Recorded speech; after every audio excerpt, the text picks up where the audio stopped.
I arrived 30 minutes late to Thanksgiving dinner, my palms still marked with grease from changing a flat tire outside town.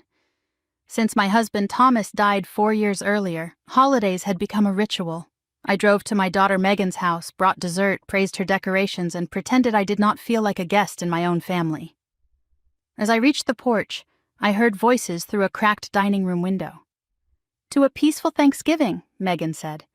"Honestly, it would be easier if Mom stopped coming. She talks about Dad and her garden, and it drains everyone." Her husband, Brent, laughed. "We only need her around until she co-signs the new mortgage." I stood in the cold. For 3 years I had paid emergency bills, watched their children without notice, and covered a credit card they called temporary. At 66, I understood that they did not see me as a mother. They saw equity, free labor, and a signature.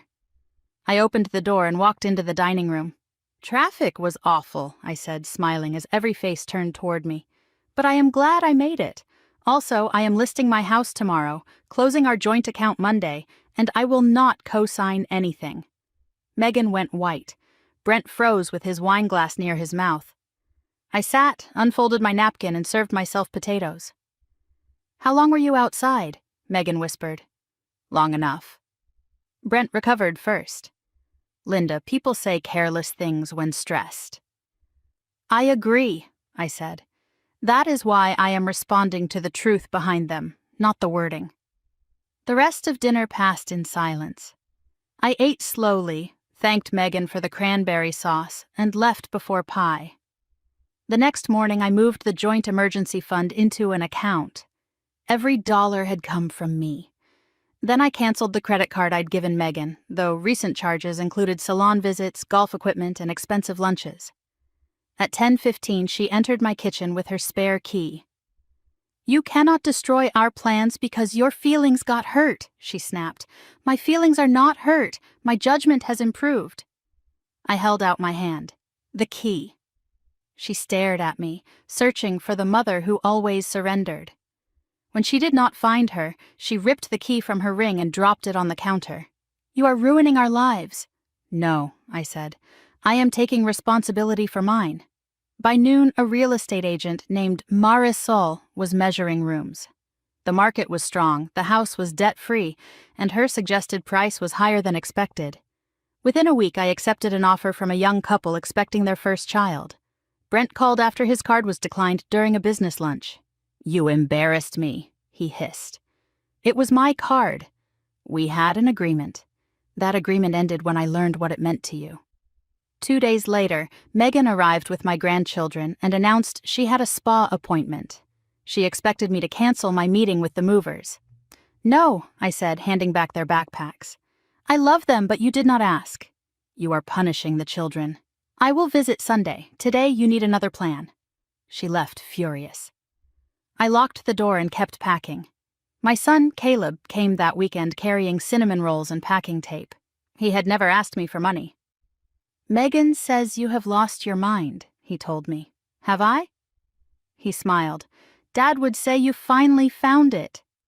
Moving day arrived under a winter sky. As the truck pulled away, Megan stopped beside the sold sign. "The mortgage was denied," she said. "Without your co-signature, our debt is too high." The old instinct rose inside me, urging me to rescue her. I let it pass. "You and Brent earn enough," I said. "You need a budget, not my house." A week later, they appeared at my new lakeside condo. Their apology lasted less than a minute before Brent requested $10,000 for overdue taxes. I opened a notebook and showed them 3 years of payments: school fees, vacations, repairs, credit cards, and loans. The total was $47,500. Nothing had been repaid. "The bank is closed," I said. "Sell the luxury car, leave the country club, do not ask again." Then I shut the door. 6 months passed.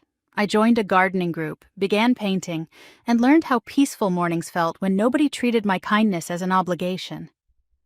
One Sunday, Megan arrived alone with lasagna. No designer bag, no demand, no children waiting in the car. "Just lunch," she said. "I miss my mother." I studied her face, then stepped aside. Trust did not return in one afternoon. We talked carefully. She washed the dishes without being asked. Before leaving, she thanked me and asked when she might visit again. Watching her walk toward her smaller, older car, I understood I had not broken my family on Thanksgiving. I had broken the pattern, destroying us. Saving myself had finally given my daughter a chance to grow up.